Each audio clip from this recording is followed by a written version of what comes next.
equity and sustainability. So I'm really excited to hear what the panelists have to say.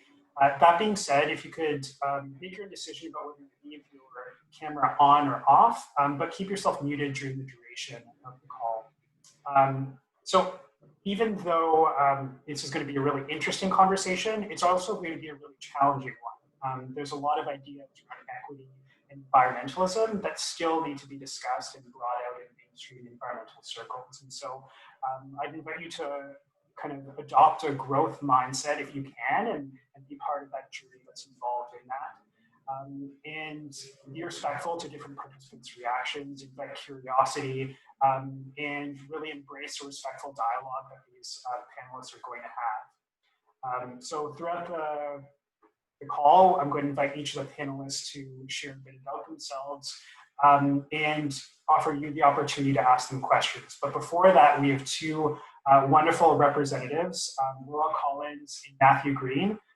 Laurel is the Minister of Parliament for Victoria, and Matthew is the Minister of Parliament for Hamilton Centre.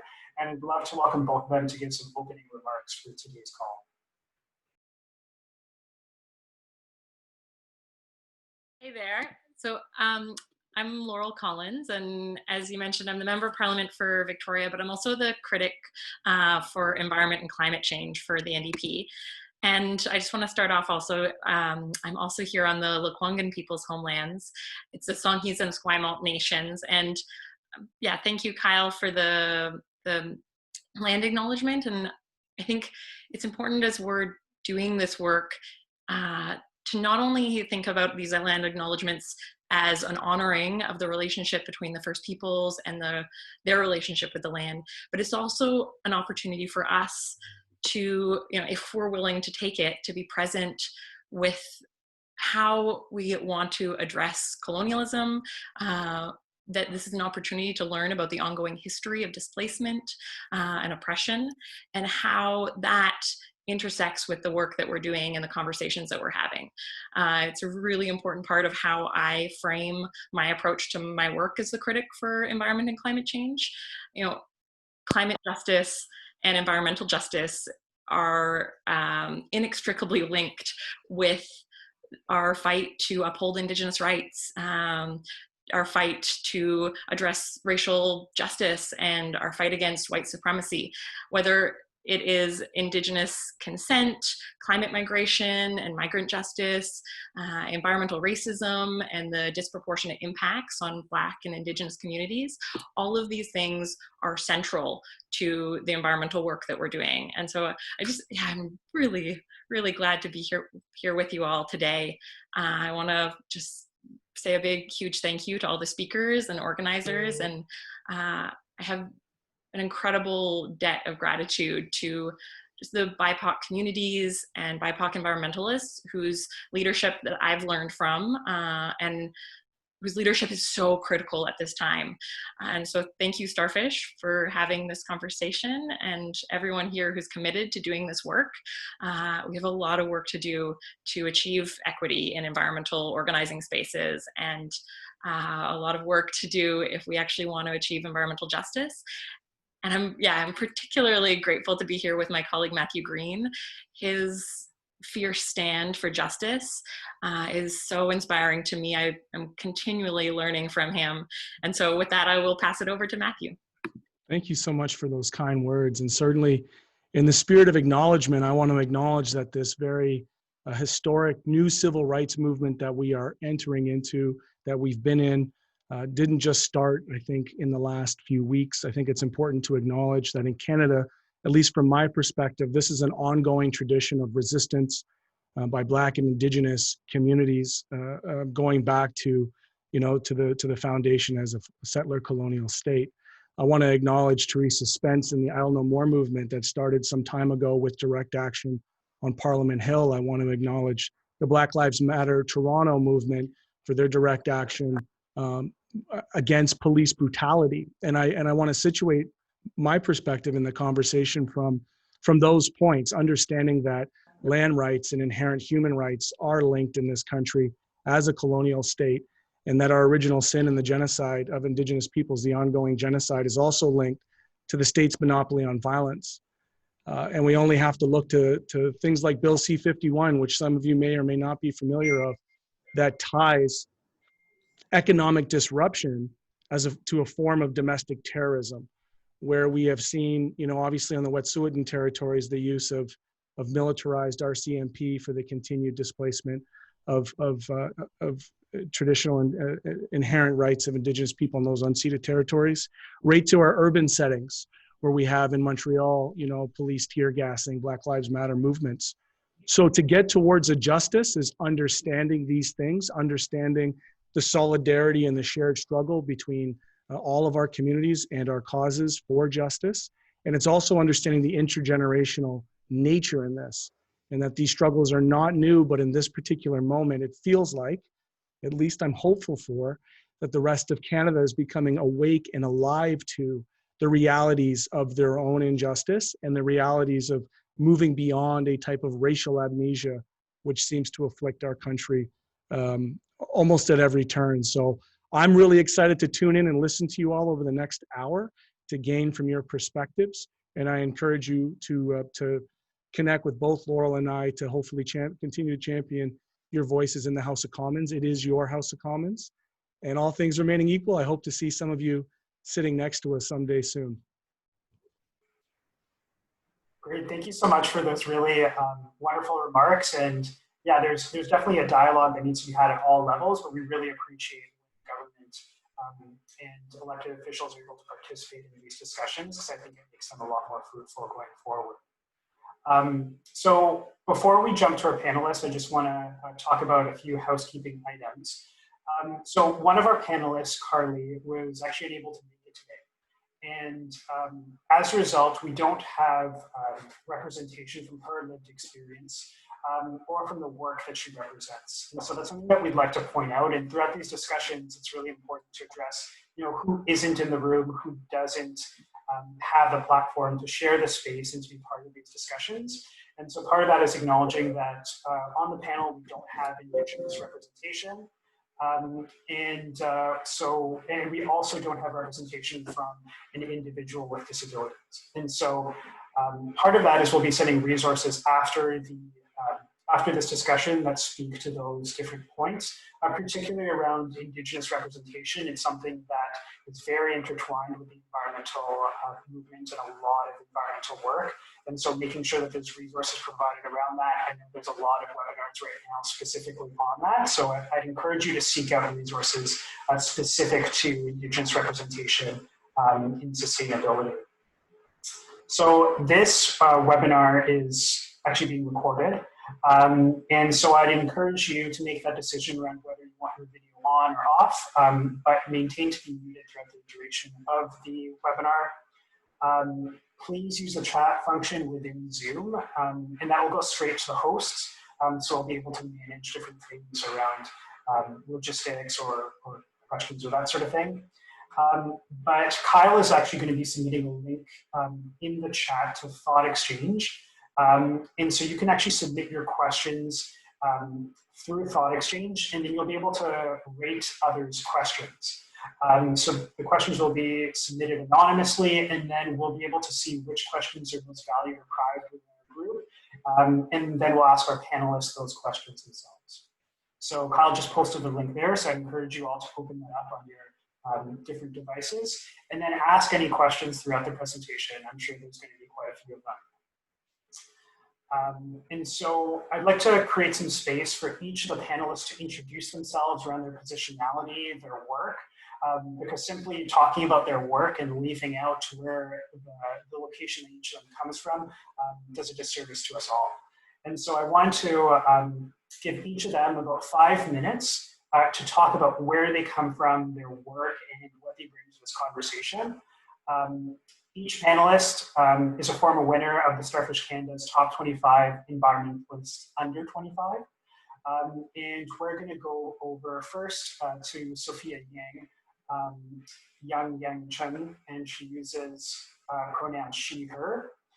So I've mentioned this to all the panelists, but when trying to figure out an introduction for each of them, there's approximately like 20,000 things that each of them are simultaneously working on. So I'll only mention roughly 2 of them.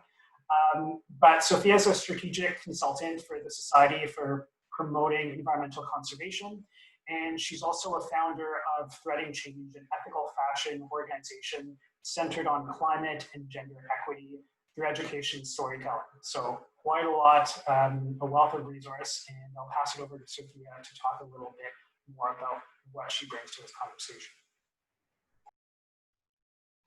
Awesome. Good morning, everyone. Thank you so much for having me. It's about 9 a.m. in Vancouver, so excuse my morning voice. I just got back from a very relaxing camping trip. But I want to preface my 5 minutes today with talking about how the importance of me in terms of nature is how that got me into environmentalism.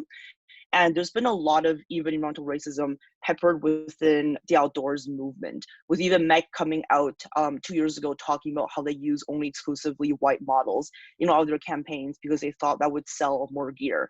And I think that's even a problem today when I see a lot of advertisements for outdoor apparel or different brands that predominantly show white models. And I'm wondering if there's a chance for me to share my screen. I quickly want to share something with you. I'm going to see if I can do this. Oh, I can't share screen. That's okay. I don't need to share screen. But I wanted to also bring up the anti-Black racism portion that I saw upon attending COP and various different climate conferences in previous years. So Nakata, she is a climate activist from Uganda, and you guys might know that picture where she was photographed with 4 other white climate activists. Greta Thunberg was one of them. And Associated Press purposely cropped out her when they published a photo to several news articles. And upon people questioning why that was, the Associated Press said that this was merely because of the photo composition. But for many people of color and for many people in the climate movement, we know that it's not just photo composition. We know many times where we have spoken about something that disproportionately affects people of color, that is the essence of climate justice, and our voices have been silenced. And this is why so many times when even having these conversations during the Black Lives Matter movement, it's become very apparent to all of us that this work to continuously have to educate others, and also the fact that we have to show up and be there and sometimes swallow all the stuff that we know in order to make space for others, can be incredibly exhausting. And I'm saying this as someone who's not Black or Indigenous, but really a person of color. So I do not know the struggles that Black and Indigenous people have gone through, but I can only imagine what it must be to see all the news articles and all the stories of people that sometimes just don't get it. And I actually hosted a webinar with SFU and my work spec about 2 weeks ago that was all focused on climate justice and the linkages between the pandemic and environmental racism and also institutionalized racism. And one of our panelists mentioned there that it can be really hard to talk to people, so sometimes start from ground zero, who have not taken the time to educate themselves. And something I want to bring to light to all of you is that this is where it gets really tricky, because from many different people I've talked to, because I see myself as pretty left wing, I think some of our colleagues here today, especially politicians or people hosting this webinar, are also on the left, can be really difficult to engage these conversations because we don't want to start from ground zero. But sometimes something the left doesn't do well is that we annihilate others sometimes for not knowing the terminology, for not knowing what something means. And in response to that, people are going to be less likely to want to join forces with us because they're not as welcoming. Yes, 100%, we need to be helping people educate themselves and giving the resources to do so, but we shouldn't be shunning others for lack of understanding. And I found that for myself as an environmental activist, when all BLM matters happened, I was silent at first because I needed to take this time to learn and also unlearn things.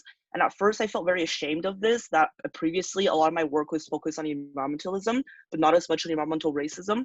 But then I realized it takes a lot of collective understanding and hope and trust in others to take the time to learn this. And it is within these couple of weeks that I really reshifted my focus. So I want to tell you a really quick tidbit. In early May, I started a project with my friends called We Include. And this project is very much centered and focused on anti-Asian racism. It got to a point where I was hearing news articles and stories of people in Vancouver, Chinese people, or even anyone that looks Asian, getting beat up, getting punched in the face, getting spat on the SkyTrain because they look Asian. Go back to your country. They will call us really rude names. You disgusting pig-eating person, all these things. Even Bryan Adams, a celebrity, said something. We were really inspired to do something because we realized for the first time that this model minority concept towards Asians is untrue. We might think that we belong in Canada, we belong in this country because we work hard to be here, but it turns out our inclusion is also up for debate. So when the Black Lives Matter protests and when Regina died in Toronto at the hands of police, when also George Floyd died, it became very apparent to me that it's now more important than ever that people of color and minorities need to stand together, because in many aspects of society, our inclusion is up for debate. So I thought to myself, what is a way that the environmental movement is also playing a huge role in this? Also, by the way, cut me off if I'm going over time. And a project that I started previously that links this perfectly together is my organization called Threading Change. And the reason why I'm doing this is because the fashion industry is actually one of the most polluting industries in the world, with 1.26 billion tons of toxic carbon dioxide gas that comes out every year. And about 50 million women are employed in the global south in countries such as Bangladesh, Sri Lanka, Vietnam, Cambodia, China, Turkey, and also parts of sub-Saharan Africa, working in the garment industry, making less than 25 euros an hour. This is a great example of also environmental racism, because it's mostly women who works in these garment industries with little to no pay and little to no advancement. As we know from, some of you may know, in 2013, there was a factory collapse, Raja Plaza in Bangladesh that killed 1,100 people. Ever since then, there's been a little bit more, I guess, media attention on the fashion industry. But the truth of the matter is, it is the incredible wasteful consumption habits in the global north that is fueling and driving all these toxic pollutants in the global south. And it is when I went to COP25 last year in Madrid when they signed a fashion charter, and I looked up there at all the big brands and all the banks and financial corporations I was representing. It was overwhelmingly white. There was one lady from Turkey that got some representation, but it really realized to me just how the story with Natasha and Greta in that picture. It is always white folks and always European westernized people that are represented in media for doing something good, when reality sometimes is actually riding on the shoulders of giants, which is people of color, Black people, Indigenous people. We see this also with Canada as well, with how we treat our Indigenous people and how we have mistreated them from time immemorial. So today, if I could leave you off with one thing, I would say that we have so much learning to do together, but also on our own. And we should not be shunning others for the lack of information that they don't know, but instead walking together to see how we can walk towards truth and reconciliation, but also understanding where each others are coming from, regardless of your skin color, regardless of your religion, because we have so much learning to do, and it's not gonna happen with annihilating each other, but rather working together. Thank you. Wow, thank you, Sophia.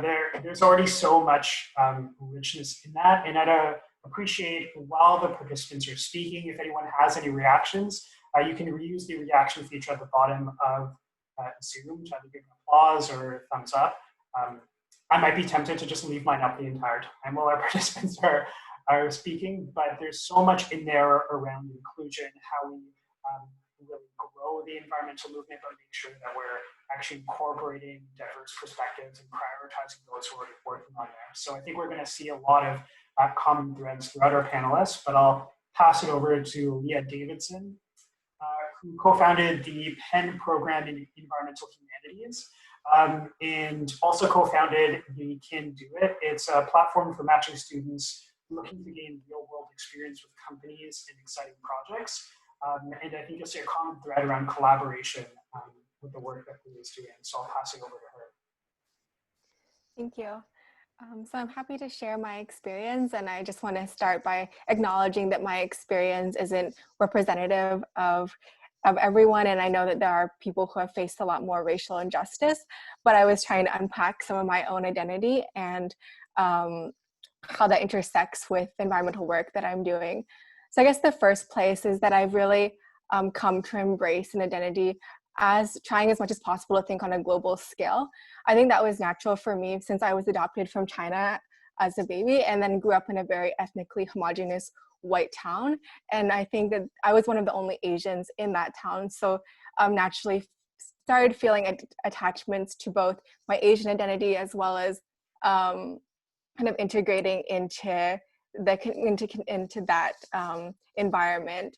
And also then as I grew older and attended university, started gaining more of an appreciation for cultural diversity and making an effort to travel as much as possible and live abroad. And so one of my first experiences was traveling to Antarctica with Students on Ice, which was a very life-changing experience and gave me unique exposure to climate change, as well as talking to some of the northern youth from northern communities who were on the expedition who were experiencing climate change in the Arctic. So that gave me a diverse perspective there. And I also worked in rural towns in Peru, starting small businesses, and did a lot of outreach coming back from Antarctica in speaking to school groups. And so had a wide range of outreach in schools from varied, and worked a lot with underprivileged students to make them aware of climate change in the polar regions and talk about conservation. So one thing I realized there is just how much, how important it is to understand like other people's perspectives, and also how your actions make an impact on people even around the world. And I think one of the ways that you can see this is through the income gaps that exist. So environmental hazards disproportionately impact lower income communities within Canada, but also globally, that there is a disproportionate impact on developing countries. And that's a perspective that I gained through a lot of that work experience. And I also, coming back from Antarctica, I founded the Penn Program Environmental Humanities, which is the first interdisciplinary research institute where we're studying sustainability from across all disciplines. And so one thing that I wanted to raise awareness about was not only how it affects people from different ethnicities, different genders, but also how it affects people from different academic disciplines, and how we all need to kind of be able to make the sustainability message resonate with people from different backgrounds. And sometimes that means changing how we communicate, what media we use. And I've been a big proponent of youth education as well as arts-based education to kind of propagate this message.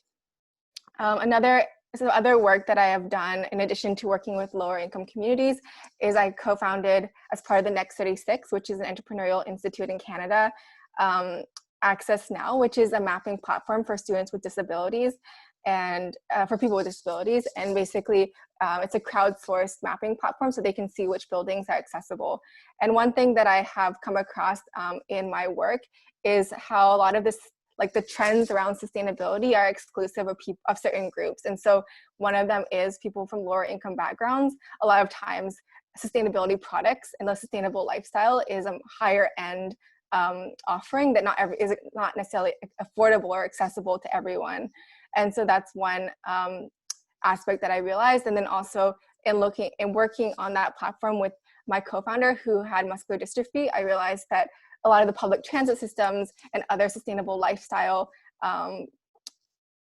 other platforms that we have for living more sustainably are not necessarily accessible either. So a lot of that public transportation infrastructure is not necessarily accessible to people with disabilities. So we need to make sure that when we're talking about what people can do to make more sustainable choices, that we're thinking about how can we make these actions inclusive, and how can we make it accessible to people who face different barriers in their daily life. And so it's not just necessarily buying eco-friendly clothing or choosing the more expensive premium brands or organic food, but we have to make sure that these lifestyle choices are accessible to everyone.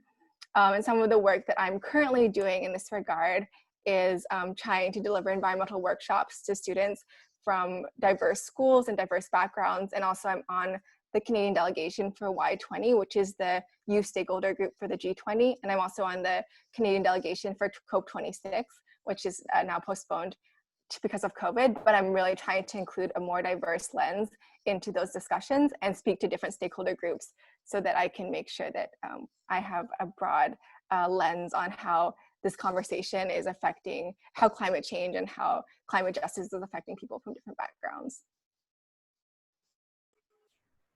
Thank you so much for that. It's, as you all can see, there's tons of different things that everyone is working on, and it's very impressive.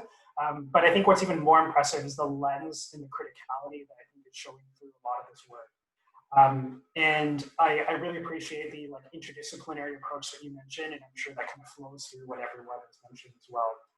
I'm going to pass it over to Chuk Odenigbo, who he's actually completing his PhD at the University of Ottawa in medical geography. And he's the director of ancestral services at Future Ancestor Services, a Black and Indigenous-owned professional service and training enterprise that's gotten a lot of traction, and I'm really excited to hear more from him. So I'll pass it over to Chuk. Alors, bonjour tout le monde. Je m'appelle Chuk Odenigbo. Je suis franco-albertain, originaire de Calgary, mais j'habite en ce moment à Gatineau. Hi, everyone. Howdy, y'all. My name is Chuk Odenigbo, and I'm a I'm a Black Franco-Albertan who is currently living in Gatineau, Quebec. I also have not been speaking English a lot recently, so if I'm stumbling and searching for words, please do forgive me. So I think, following up to the two previous panelists who are really incredibly amazing, it's always really important to sort of position ourselves and position who we are, what identity is, in relation to the lens that we're able to bring when we speak, the lens we're able to bring when we're at discussion tables, when we're sort of creating events, when we're doing things for the environment. And so I'm coming at you from the perspectives of a young person who loves the environment, from the perspective of a young Black Canadian who loves the environment, from a young Francophone Canadian who loves the environment, a young Black Francophone Canadian who loves the environment, and what of all these identities intertwine and mean sort of collectively and independently, right? So a lot of times when we talk about identity, when we talk about racism, when we talk about ableism, feminism, all of this fun stuff, we tend to forget the intersectionality of identities. And we tend to forget how the way one person experiences life can be different from another person, even if there are shared commonalities. So between me and another sort of Black Canadian, we may have shared commonalities in the way we sort of experience a lot of Canada, but then there's also a lot of differences that also take place because, for example, I'm Francophone and I tend to be more in the French world, and this other person might be Anglophone and more in the English world. And then what happens if you are a Black Anglophone in Montreal versus a Black Francophone? Those are very, very different lived experiences. Or it's, a Black Albertan. That's also a very sort of interesting experience and interesting background to sort of unpack. So with that, I will say I have sort of three primary occupations at the moment. So as Devin mentioned, I'm a PhD candidate at the University of Ottawa. I'm doing it in medical geography, where my research looks at how nature and the environment impact one's experience of disease and the ways in which nature can be incorporated into the healthcare system, as well as ways in which environment and public health policies can be linked. Because a lot of times, no matter which government is in power, no matter how sort of conservative or liberal they are, public health is always sort of an issue that they tend to focus on. And so if you're able to successfully link environmental policy and environmental outcomes to human health, that tends to reduce the, oh my God, what is the English word for this? That tends to reduce the variations or the fluctuations that we see between governments, where certain governments will be like, oh my God, we're going to support the environment as much as we can, and look at all of this like support we're giving, and the next government is like, we're going to cut all that. And so in linking the two, we tend to not see those great dramatic fluctuations in public health. And so in linking the two, we're hoping to kind of equalize it a little bit and attribute more sort of constant attention to the environment. I'm also one of the directors of Accessible Services at Future Ancestors Services. So as Devin mentioned, we are a Black and Indigenous-owned youth-led professional services company. And what we tend to do, we tend to focus on climate justice, social justice, environment and equity in all of the work that we do, because our overall goal really is to ensure that the Canada for the next generation is much better than the Canada for our generation. So we're always trying to be good ancestors for the future generation, hence the name Future Ancestors Services. But at the same time, we're also always trying to sort of recognize who our ancestors were and the responsibility that comes with having that ancestry. So as I mentioned earlier, as a young Black Francophone, I always try and make sure that every space I enter into, I try and make sure that another young Black Francophone will feel welcome in those spaces. I try and make sure that the perspective I bring and the voice I bring ensures a good, safe space for a Francophone, for a Black person, and for a Black Francophone. So the numerous projects where I've gotten into, where, for example, things are only in English, and I'll pop in and be like, hey, if I'm going to be part of this, we need to open it up. If I'm going to be part of this, we need to have that sort of wider perspective. We need to take this into consideration. We need to learn from these experiences. I'm also the co-founder of The Poison the Apple, which is an Alberta-born non-profit whose goal is to change the way in which Canadians interact with nature at a sociocultural level. So one of my really big things is I love the idea of people connecting with nature on their own terms. I love the idea of people linking their own independent identity with the environment, because that will create an authentic bond that allows them to protect nature in their own way. So a lot of times when we talk about environmental movement, there's sort of these universal things that everyone seems to do. It's like, oh my God, don't use plastic bags. Make sure you bring your own reusable bags, or don't use a straw, or like all of these very sort of like standard things. And, that's great. That's wonderful. That's whatnot. But that doesn't appeal to everyone. It doesn't reach everyone. And, kind of as Leah mentioned, that can be for socioeconomic reasons. That can be for a wide variety of reasons. So, for example, as Sophia mentioned, MEC a couple of years ago was called out by a Black Canadian from Vancouver, who was like, why have I never once seen a Black person on your website, in your documentaries, on your advertising, and you are the largest outdoor retailer in the most multicultural country in the world? That doesn't make sense. And so MEC did a review being like, there's no way that's true. And then they found that it was true, and they were shook at. And so they were like, okay, let's make some internal changes. And so I was fortunate enough to become one of MEC's ambassadors for the outdoors and trying to sort of bring diversity into nature. And, there's a lot of things that come with bringing on people of diverse backgrounds with different lived experiences, because it really allows for different ways of approaching the environment, and something that I try and do through the Poison the Apple as well. I think one really random example that comes to mind is a lot of Black girls don't go camping. They straight up will not go camping. And the major reason is because of their hair. Black hair is it's really fascinating. It's an entire political discussion, it's an entire issue. But, Black hair doesn't do well when it's not fully taken care of. And a lot of Black women don't know how to take care of their hair without a lot of the products that they have in their home, without a lot of the access that they have to some of, running water and all of that fun stuff that they have in their home. And so when going camping, it's like, okay, my hair is in an afro. It's going to catch onto all the trees and I'm going to get spider webs. Or my hair is in braids. That makes it very difficult to like sleep on a tent, or sleep on like a flat ground, like all of these different things. And so it's trying to sort of have those conversations, realize what those barriers are, and find ways of beating those barriers. But, a white person, no matter how woke they are and no matter how well educated they are not going to be like, oh my God, Black girls' hair is an issue. So once again, sort of just highlighting the need to have diversity at the table. I feel like I'm rambling, so I'm going to stop here. I'm going to pass the mic back to Devin, and we can start the conversation. I feel like the conversation has already started, and I really appreciate everything that you said. Merci beaucoup.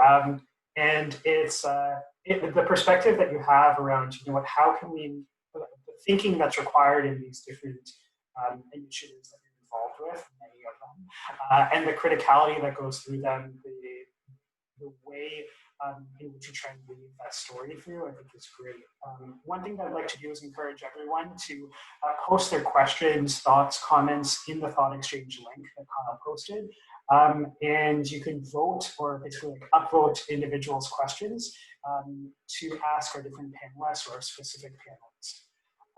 So with everything that each of you have said, I think there's tons of questions and opportunities that we'd like to explore. But one of the questions that I have is, or that was asked is, what are some resources that you'd like allies to read, use, or understand that maybe you use in your own work, or something that is maybe a resource that people don't know of if they haven't heard of it yet.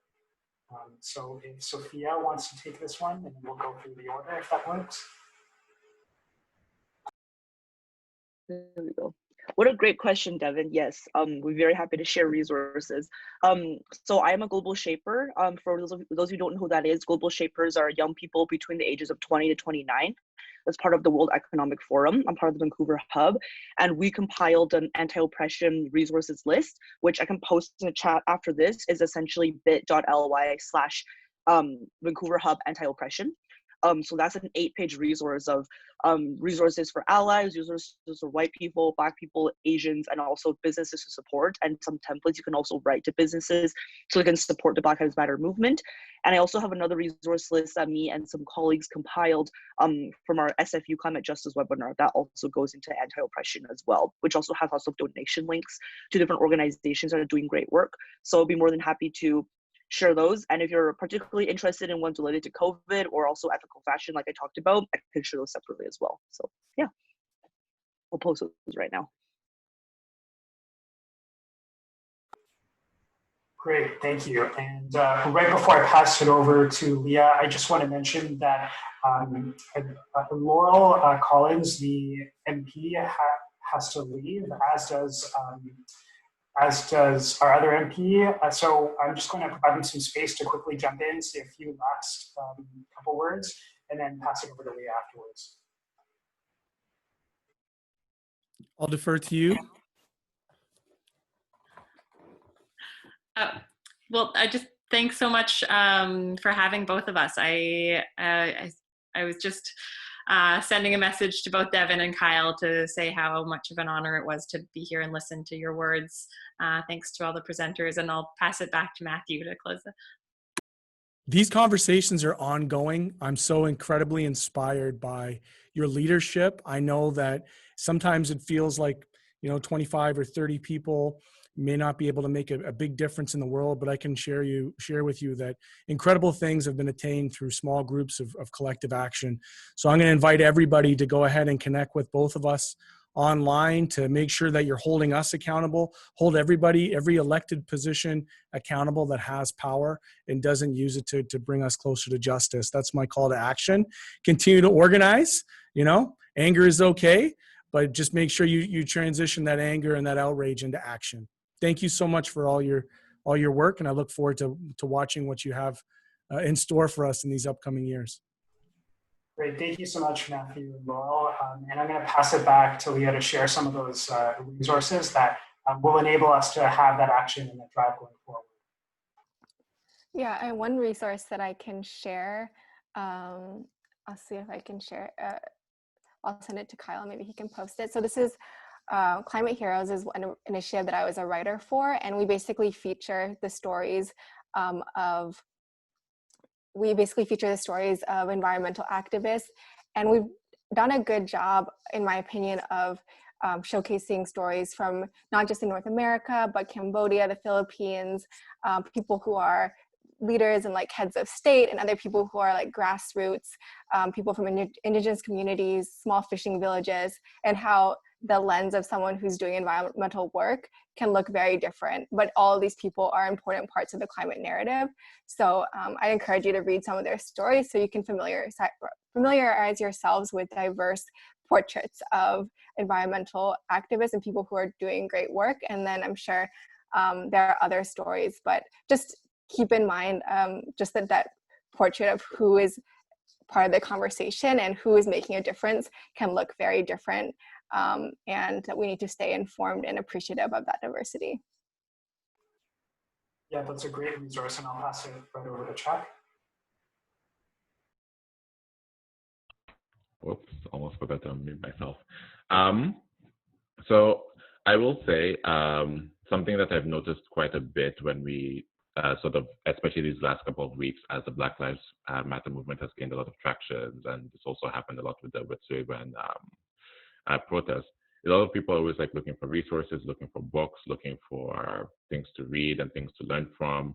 And while that's great, my question is, are you having conversations with the people in your lives that are Black, that are Indigenous, that are people of color, to find out what they're going through and to find out how you can support them as an individual?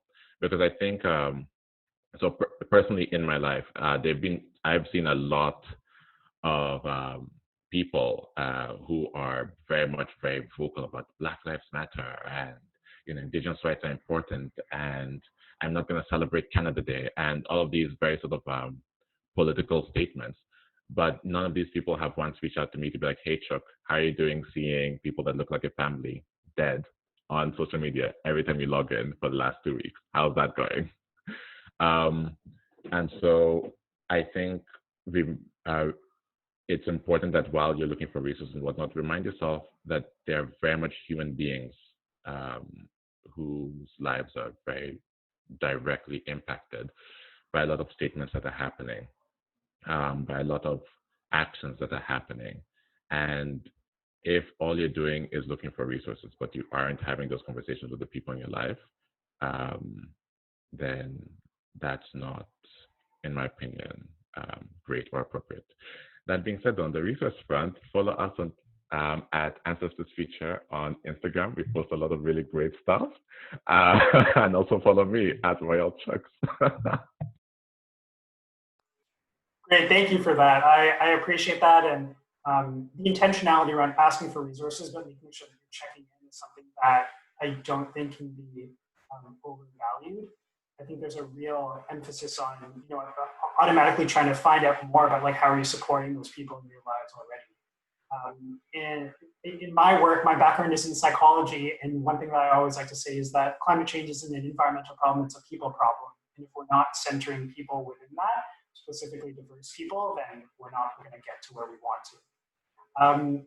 I'd encourage everyone again to post their questions in Thought Exchange so that they can be upvoted. And one question that I had for all the panelists was, what would you say to individuals or organizations who only see sustainability as environmentalism, only focus on the environmental side? I think it's a very common narrative and something that people, I know I get on a daily basis that, you know what, you're this tree hugger, you're not focusing on this thing, even though that I really focus on the complete opposite if it were my choice. I'm wondering what each of you think of that. Sophia?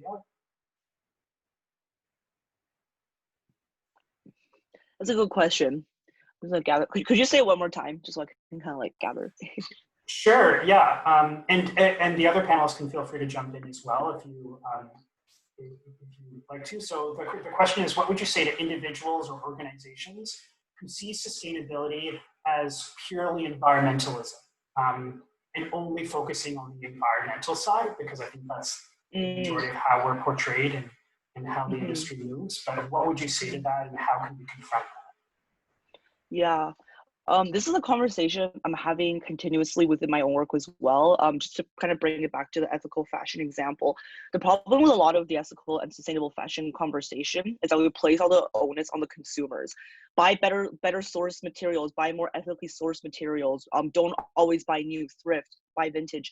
And the problem with that is that you place all the owners on the consumer decision, when in reality, it should be the industry and also it should be government regulated to have more sustainable options. So when you really look at just simply from an environmental perspective and only give the power to one group of people to make a change, that's really dangerous, because as I mentioned previously, a lot of things we do, it will definitely work better if it's more collaborative. So even when thinking about like resiliency within our communities, how we can make our communities more resilient, a lot of that is sustainability based upon social beings and whether our communities are thriving. And that is not all environmentally linked, but rather a lot of it is like social systems, political systems. And I think a way we can think about sustainability away from environmentalism is how I talked about previously, is always engaging in continual learning and not shunning people who don't know, especially not shunning people who right now might not think sustainability and environmentalism are that separate, even though they are in many cases. And as Chuk mentioned, I agree 100%. Like, yes, do the learning, yes, do the unlearning, but also look out for each other. At the end of the day, a lot of what's going on right now is incredibly difficult to grapple with. 2020 has been a wild roller coaster.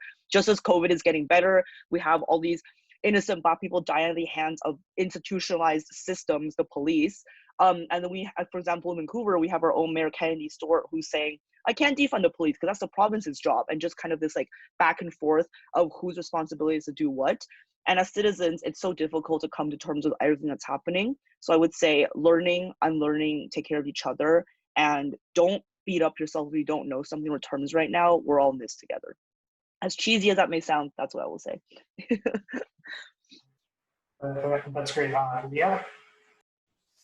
Yeah, one thing that I've done a lot of work around is climate change communications and trying to create more of a message of environmental hope. And I guess what I've learned through that research is that you really have to know your audience before you're communicating about the environment or about sustainability. And so part of that, my own research was around that some people, react better with a fear-based approach of like what will happen if you don't protect the environment. Other people want more of the optimism around like what people are currently doing and feeling that sense of community.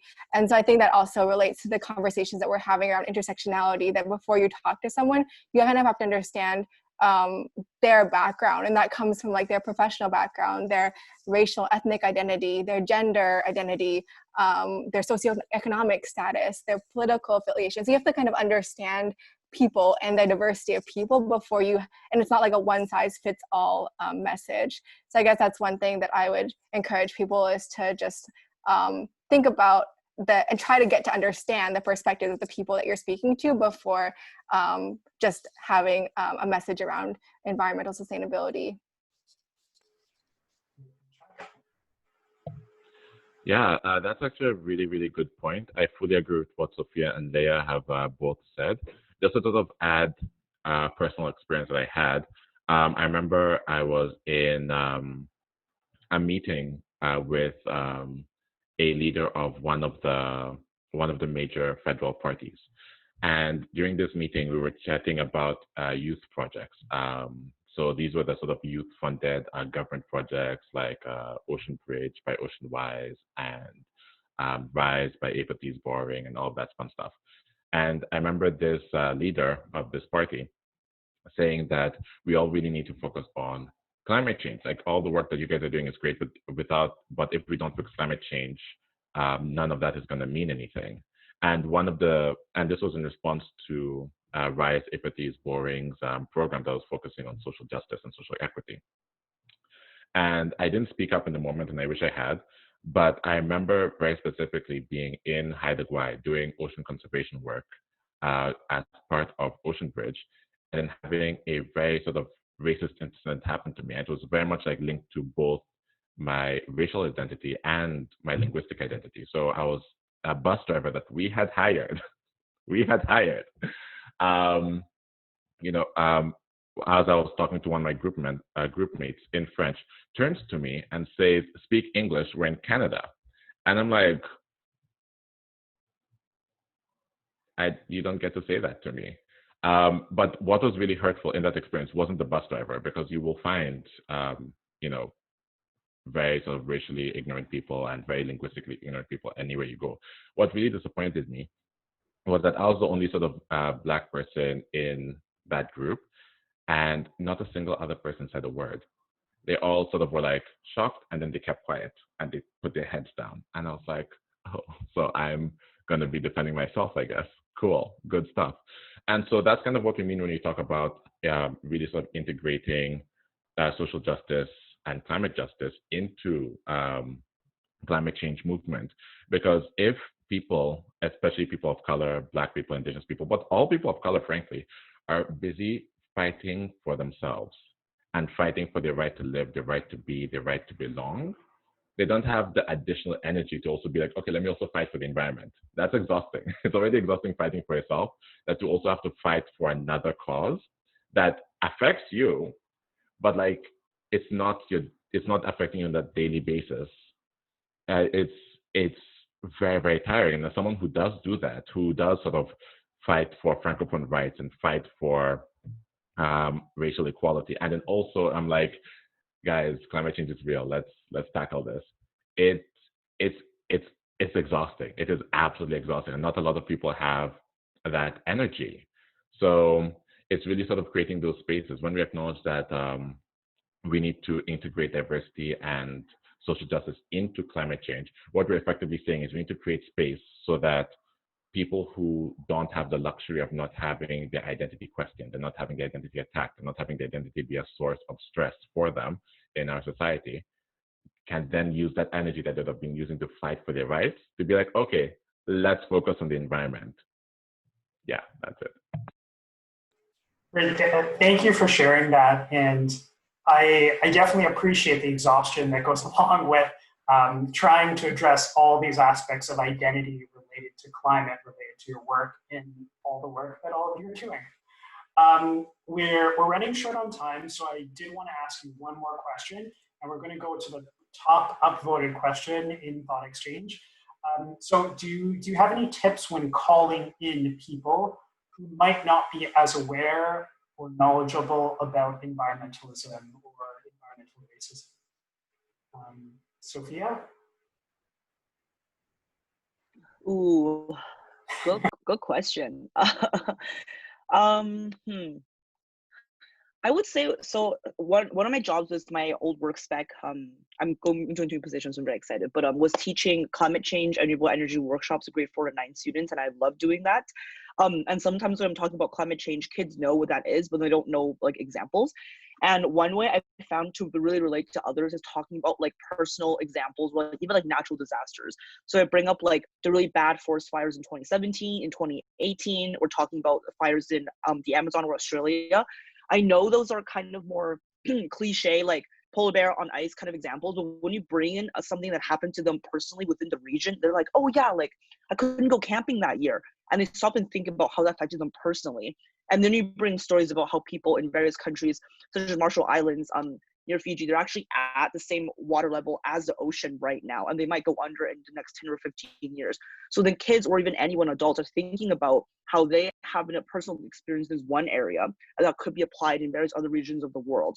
And I find when you do it that way, climate change is not so much a political issue for that moment. It's more so like this is like a actual environmental, natural issue that will affect everyone, regardless if you're white, black, if you're left wing, right wing. This will affect you.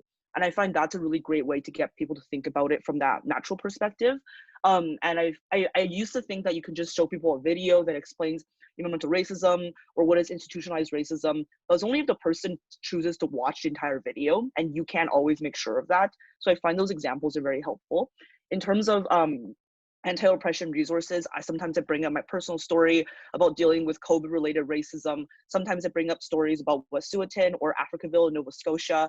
And there's great examples of this peppered throughout like all instances, but I kind of tailor it to the person I'm speaking to. And I find that if you show that you're taking the time to give them a personalized example and that you are knowledgeable enough to want to take the time to tell them these things, they in turn, with regards to respect, will give their time to also listen and think about how I could be committed to learning. And I find that's way better than watch this video, or how can you not think about this if you sometimes meet them where they're at. Great, thank you. Yeah, tons of tips in there. Yeah. Yeah, I think building off of that, I would just like, I have some resources on hand that I like to share with people, but also encouraging them to do their own research. I guess what I've learned is to try to not take a combative response or like a defensive response when people are asking questions around this. I think a lot of people are well-intentioned when they're asking these questions, and it may just come from a lack of information, a lack of awareness. And so you also don't know their own background and history. So I do want to have an open, like non-confrontational dialogue about this topic, and like encourage people to get informed, but also like be receptive to people not necessarily having all of the knowledge about environmental racism. Some of these concepts haven't been brought up a lot in the educational system. So I think just having empathy for where people are coming from as well. Great, thanks. Chuk, final word to you on this point. I agree once again with Sophia and Leah. They both brought up absolutely excellent points. As someone who is from Alberta, you need to be able to meet people where they're at. I'm just going to say it that way. But I will also say that, this example Sophia and Leah gave are very much on that personal sort of one-on-one front. A lot of times when we're doing call-ins or call-outs or whatever the new English term is, they tend to be to people that we don't know. They tend to be to corporations. They tend to be to politicians. And so it's hard to have that discussion, such dialogue, because, you don't have that actual audience of the person. And so in those situations, what I recommend doing, and this is only if you have the time, you have the energy, you have the willingness, what I do recommend doing is doing that sandwich thing that I believe is like really popular in HR for giving people feedback. So you start off with what you like about them. I recently, last week, actually sent an email to MEC because it's very disappointed with their response to sort of the Black Lives Matter issues that were happening. And then they posted a black square. And I was like, are you serious? So I sent them an email. And in my email, I was like, hey, once again, love your brand. When I was an ambassador with you guys, here's what I was able to do thanks to your support, X, Y, Z. Here's what I was able to accomplish, X, Y, Z. Here's what I used some of your diverse resources for, X, Y, Z. However, here's the issue that I had with what you did. And then I get very specific. I'm like, here's the issue. Here's a little bit of learning about the issue that you made or that you created or that you did. And then here are some examples of other brands who did not F up the same way you did and look at what they were able to do. And then after that, it's the offer to help of like, if you have the budget and the time, I'd love to have a conversation with you about how we can best support you in becoming a brand that meets its commitments. And so sort of having the patience to do that, I think sort of as Sophia and as Leah mentioned, that works wonders because people realize the time that took. And when you disarm someone by saying, here's all the amazing things I like about you, and you disarm them at the end again by saying, I'm willing to help you with money. I am willing to help you. I always say with money because a lot of this is unpaid labor. No, get paid for your labor. Get paid for your labor. But at the end, you're like, I'm willing to help you. But then you also specify the issue. And then ideally, you'll also highlight someone in the similar position who did not have the issue and navigated the situation well. So if you're talking to a politician, you can be like, hey, you're my representative for this region. I voted for you or I didn't vote for you, but here's what I admire about you. I admire that you were able to do this. I noticed that you were in the armed forces and you fought in this war. I'm very impressed. I know that you did this. And you sort of highlight like what you find impressive about them. You then highlight the issues that you have with them. You're like, I found that when you did not support this, I was very disappointed for X, Y, Z reason. Here are a couple of stats for you. And then here's an example of another MP who did do really well. And here's how they did well. And here's the support they received for doing well. I would love to help you if you pay me. I'd be happy to consult. But also here are some other resources should you not wish to pay me, but wish to pay someone else. Here are a couple of other resources. And I think that allows you to have that sort of, I won't say dialogue because it's not back and forth, but you've done what you can do and you've done the best you can do. And at that point, it's fully in their hands. And should they do nothing, at that point, it's no longer out of ignorance. It's out of willful, what's the other word? That's not ignorance, willful decision. So, oui, ça c'est mes derniers mots. Those are my last words. Well, thank you so much, all of you, Sophia, Leah, and Chuk. I think if we can give them a virtual round of applause, that would be great. There were so many wonderful insights that were woven through each of the stories that you communicated. One thing that really stuck out to me was how exhausting all of this can be, but at the same time, how much work is being done, how much passion there is. And I know when leaving this discussion today, I'm feeling extra energized to work on these issues, to collaborate, to look at those resources, and to communicate with different diverse perspectives to make sure that we're moving this forward in an equitable way. So I appreciate all the thoughts that were mentioned in the thought exchange poll that were upvoted. I hope some of your questions were answered. If they weren't, you're more than welcome to reach out to our panelists over social media. Follow them, follow the organizations that they work for. They're tremendous and they add a lot of value in the sustainability space. I'd now like to pass it back to Kyle for some last few words, but thank you everyone for your participation so far. Awesome. Thanks, Devin. And really, thank you everyone for participating in whatever way you did, whether you observed or you spoke or facilitated. All of it is important, and so happy that we were able to convene you all together to have the start of an important conversation. And as Devin said, there's lots more we can do. Listening to this is certainly one of those things, and there's still more work to be done. So please, we'll share out all of the, anything that was posted in the chat as a resource, we will send out to everyone who registered for the event as well. So if you didn't catch something, don't worry, we will certainly send it out. My favorite way to end these is if everyone comes off mute and gives a wave and says goodbye. I think it's a great way to end our time together. Thanks, everyone. Thanks, panelists and everyone. Thank you. Bye. Thank you. Thank you, everyone. Bye. Bye. Thank you. Thank you. Thank you.